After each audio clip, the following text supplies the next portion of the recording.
Hi, I'm Ariella Vaccarino, and I am the creator of Voice Lessons to Go. It's a series of singing lessons on CD, and I'm also author of Vocalize, which is a book of singing lessons put to sheet music. So I'm a trained opera singer, and I really enjoy teaching. I've got a regular active blog, voicelessonstogo.com/blog. I've got over 100 posts on there of free singing advice, and I'm real excited because today is my first podcast, and I'm planning on doing many more in the future. So yay, this is the first one.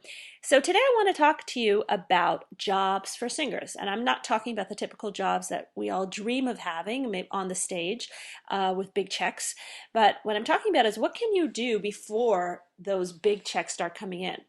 And even more importantly, how can you be working outside of a regular 9 to 5 day job and still be making money as a singer? Because what's really important for you as a singer is to have time to pursue your craft, practice your voice, go on your auditions, be up late at night doing performances, and you need to have the freedom to do so. And the way to do it is to find other jobs singing, but these are not necessarily your typical jobs. So I've created a list for you of 13 ideas for you to try, and hopefully you take me up on them. I have done most of them over my many years of singing and making money as a singer, and I am proud to say I have never had a day job. And a lot of my friends were working 9 to 5 jobs in offices with their opera degrees or musical theater degrees or pursuing a band or rock career, and I was lucky to say that I was able to sleep in and do my performances and my auditions, as well as bring in the same, if not more, money than a lot of my friends did. So here's a few ideas of the things that I have done and that I would think are great ideas for you. Number one, Christmas caroling. Don't knock it. This is a great job. It's seasonal, of course. It's fun. You're usually in quartets and you're dressed up like Dickens carolers. I did it for a long time in the Beverly Hills area, so I had a lot of fun because I would get to go to beautiful restaurants and beautiful homes and really get to see the inside of other people's lives that I didn't have at all. But it's fun because you go in as in quartets. All you really have to do is learn one book of music and you'll be assigned your part, tenor, bass, alto, or soprano. And you go in with your other 3 parts and you sing for the hour, hour and a half, 2 hours. You take your breaks. Oftentimes you get to eat a lot of good food and they even tip you at the end. So this is a really good, fun job. But again, it's seasonal. You can't do it all year long. And it's also fun because you get to meet a lot of singers. Number 2 on my list for jobs for singers, a singing waiter or waitress. I've actually done this. I worked at a restaurant years ago called Sarno's. It was an Italian restaurant. I ate better than I've ever eaten in my life. I probably gained about 10 pounds working there, so maybe it's not the best job, but I was an opera singing waitress, so that for me was kind of crazy because they didn't even have busboys, but what I would do is I would wait the table, stand up, sing an aria, come back, clear the table, and just work like a mad woman all night. But it was very fun, and there was a pianist there, and it was kind of a family feeling. We had regulars coming in. They asked for particular arias, and what was great about that is while I was in college, a lot of my friends weren't having any singing opportunities, and I 3 or 4 nights a week was singing in a restaurant and really getting comfortable with my repertoire and being able to work the kinks out of my performance skills.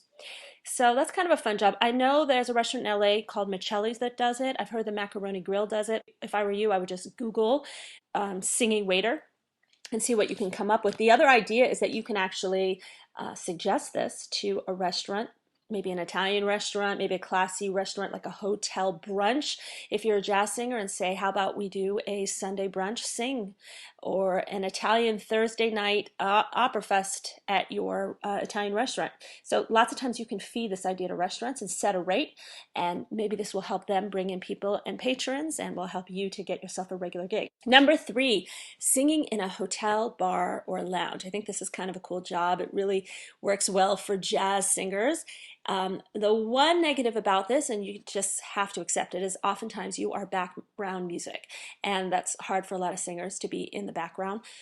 People will be talking. They're not necessarily there to see you. It's one thing to have a gig in a hotel where they're coming and you're the headliner and they're coming to see you, and that's ideal. But there's also the guy who plays the piano and he sings his jazz standards in the background while people are talking and picking each other up at a bar. But this is fun because you are a professional and you are gigging regularly. People are seeing you and you're establishing your expertise in a field. Another thing that I think is great about singing in hotels, bars, and lounges is that you can no longer smoke in these places because in the past, you may not even remember, but in the past, years ago, people would smoke like crazy in these places and singers would be in there and it would be really hard on their voices. So you don't have to worry about that anymore, which is great. Number 4, weddings and sadly funerals. You can be singing at all of these gigs and various other gigs of rites of passage. I've sung at many weddings, both in the service and in the party. Those are two very different jobs. If I were you, if I was a classical singer and you want to sing in a service, get yourself an Ave Maria, learn the 7 blessings if it's a Jewish service. There's like a few like standards that you always sing, and then learn some good love songs that fit your voice that are kind of wedding songs. And then a whole nother attack is to go for the wedding party circuit, which is very high paying. Oftentimes though you do need to be together with a band, but that's a great well-paying gig. Sadly, the funerals, but this is true, they oftentimes do use singers, and if you think about it this way, the singers really do help to add comfort to the people who are suffering at that time. And I've sung at many funerals. I have kind of a voice with a lot of pathos, so it goes well with sad occasions. So I have sung at many funerals, but I will say that I walk out usually feeling uplifted in a way because I know that I have added comfort at a very tough time. So it's kind of an interesting, different way to go, but most funeral houses are looking to have a roster of singers on their list that they can go to and they can count on. For both weddings and funerals, you need to put together some sort of a demo of like 2 songs, 3 songs that you would have ready to go at any minute, and put these on your website so people can access them, maybe just excerpts so that they're not downloading it and putting it on their films and using your music for free. Number 5, amusement parks. This is a great location for singing opportunities. Whether I grew up by Disneyland, so I saw it firsthand. I was actually Christmas caroling at Disneyland, but if you walk through Disneyland, you can see all kinds of singers. There'll be a rock band that comes up in Tomorrowland. There's going to be like a strolling quartet. There will be barbershop quartets. I've seen magical singers there. There's obviously musical theater singers. You can fill the stage. You can do the Aladdin show. You can be singing, waving on a float in one of their parades. So Disneyland is a great way, or any amusement park that has those kind of opportunities. I was actually given a job years ago at Ep.1 as the opera singing waitress in their Italian land. I didn't take the job. It didn't work out for me, but I was offered the job. So the job is out there. And even in Ep.1, there's all those different lands there with different cultures behind them. And if you have an angle of a certain type of music, you could be selling yourself to them. So it's cool because amusement parks often have new themes and they're seasonal, so they're always looking for different types of musicians. Number 6, places of worship, such as the church or synagogue. These are fabulous, especially if you are part of a congregation. This is wonderful because people in a congregation really love to follow and fan people who are part of them. So they want to support you. They're going to tell their friends about you. They're going to show up at your concerts. It's a wonderful way to build a fan base. You can start by doing this by volunteering to sing at a service or at some special holiday. This way people get to hear you, they become comfortable with you, and then you can go as far as suggesting a program for them. Perhaps put together a 30-minute program of musical theater selections written by Jewish composers if you're working at a synagogue, and maybe they'll make a whole night out of it, and they'll charge entrance fee, and this will be a way for them to make money and you to make money. You could do a similar thing for Christmas, putting Christmas songs together. Perhaps you could do a program of music by composers who were born-again Christians for your church. There's different ways to do it and go about doing it. Lots of times people just want to support their fellow congregants, so keep that in mind. And a lot of people who are sitting in your congregation have a lot of connections, and that's what you always have to remember. You may think that I don't want to stand up and sing for free. Those people out there, you could be sitting and somebody could be the president of BMI. Somebody could be hiring at the restaurant with the job for the singer next door. Somebody could be on a smaller level, become your next voice student. So remember, when you're singing and you're doing some volunteer work at first, don't be turned off by that. As long as you can turn that into income eventually, you don't have to volunteer forever. So number 7, Las Vegas casinos. This is huge. It's filled with entertainers and performers and singers, and they're working because there's so much work to be had there. If you've been to Vegas, all you have to do is walk through one hotel to the other and you will hear every kind of singer you can imagine and see every kind of performer. There are shows that you could be singing in.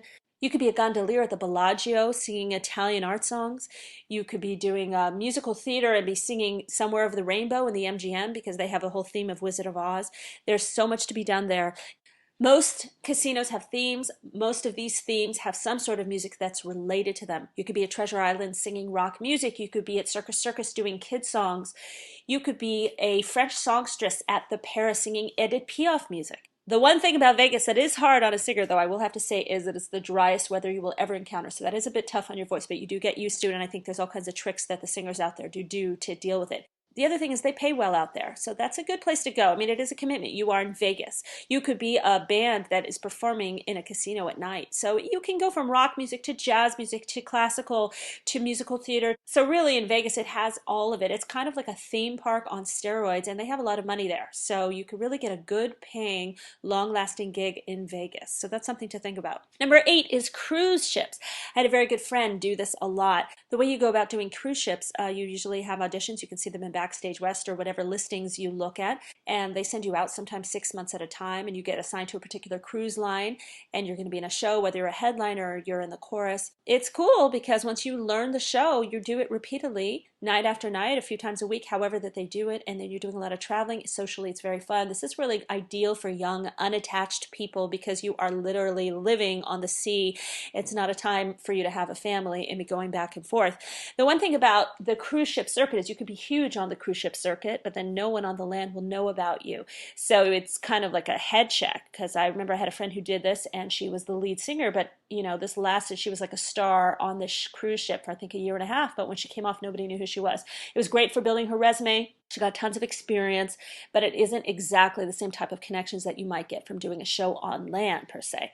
But singing cruise ships are great for young singers. Number 9, teaching. This is a route I know very well. I went down this route at a very young age. I started teaching when I was about 21. I actually started when I was about 14, but not particular to voice. I personally went into private vocal training, kind of on a higher level because I was an operatically trained singer, and I took courses on vocal pedagogy at USC, and this was something that really interested me, and I saw that I was good at it. So I continued on it, and it was great for me because it gave me a lot of freedom. I was able to teach by the hour. I was able to charge higher rates and work in more exclusive neighborhoods. So I really found a way to make this work for me, and it's something I really enjoyed, and I really enjoyed helping people find their inner voice, and I, later in life really made it a huge part of my life, as you would see from my CDs, Voice Lessons to Go, and all these things that I do. But not everybody has the expertise necessarily to teach private voice lessons. But there are things that you can do if you are a lover of music and you have a lot of experience in singing. You could be someone who teaches music together. They have a curriculum, you become a certified teacher, and then you're teaching songs and music to little children, and I believe their parents,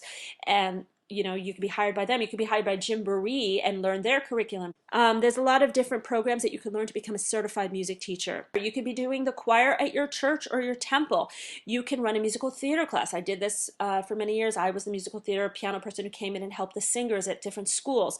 There's all kinds of ways to do this, and this is not a 9-to-5 job. You usually go in for a couple hours at a time, and it's very flexible, and you are doing music, and you are experiencing and improving your craft. You're learning from the younger singers around you. It's something that is really joyful. You do have to watch your voice when teaching, though, especially when you're teaching in large groups. It can be hard on the voice, especially if your kids are a bit rowdy. So that's something that you do have to work on, depending on what kind of singing you're doing and how often you're teaching and how often you're singing. That's a balance that you're going to have to make. Number 10, singing on films. If you have the contacts and the wherewithal to do this, please do it. It's going to make you so much money, and it's going to give you so much free time because it's a one-time thing. You go in and you record and you're done, and then you get paid forever if you're signed up for residuals and you're in a union. I think I'm still being paid for something like Nightmare on Elm Street Part 7 and Vampire Brooklyn.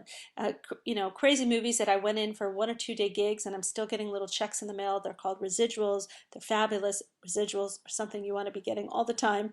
The one thing about singing in films, it's very hard to get into, hard to break into. There is a union issue that you really want to get into because that's where the real money is. But even more important is you need to be a crazy, fabulous sight singer. And when I mean crazy fabulous, you're literally going to be handed music that's having been written just moments earlier by a composer and then being asked to record it. Not to sing through it and rehearse it, but to record it. You oftentimes in 6-part harmony, sometimes in fake language.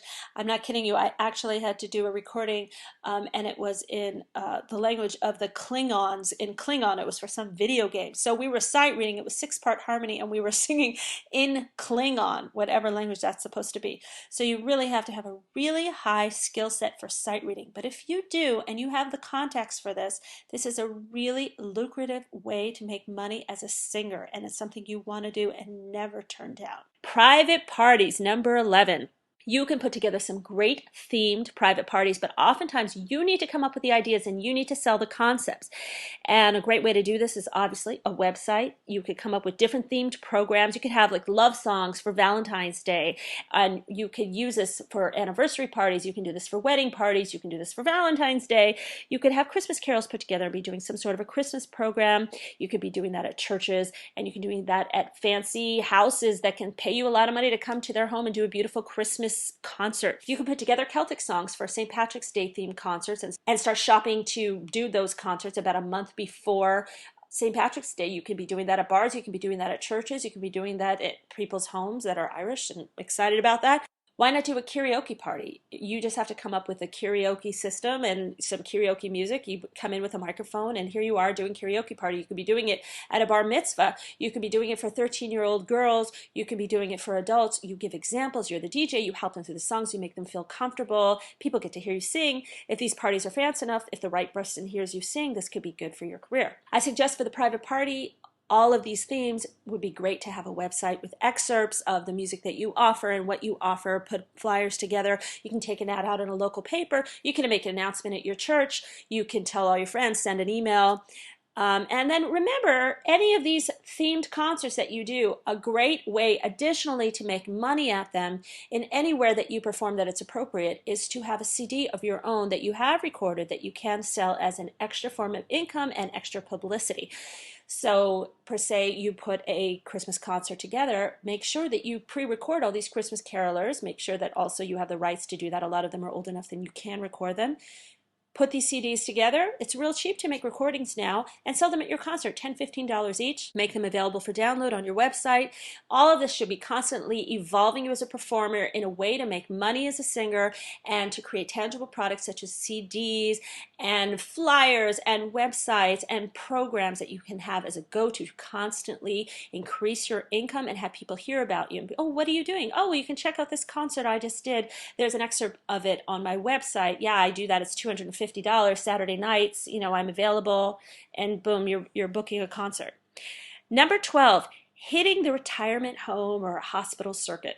Don't laugh at this one. This one is a great one. What is great about singing in retirement homes, and I have sung in many, is that you are going to feel so good when you walk out of there. This is not only a way for you to practice singing and to make a little bit of money, it's also a really good way for you to do a good deed. And we could all use a lot of good deeds in our lives given to us and for us to perform for others. So it's a great karmic act for you. I will warn you though, if you are going to do a concert at a retirement home, at the most precious moment of your song, I guarantee it, there will be people speaking loudly about you right in front of you, and you need to just keep going on. They're just going to talk through it. They're probably going to sing along, whether it's appropriate or not, whether they sing well or they do not, but it's going to make you feel good. They're going to have tears in their eyes. You're going to have tears in their eyes.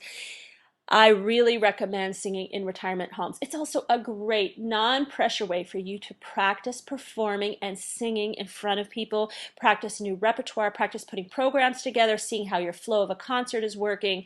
And usually you can get $150, $200, $250, I don't know, $50. It depends on the retirement home. And there's many of them, so you can have a circuit. You can be a regular, and you can come twice a year, 4 times a year, and you can create a relationship with these people, and it's going to make you feel good.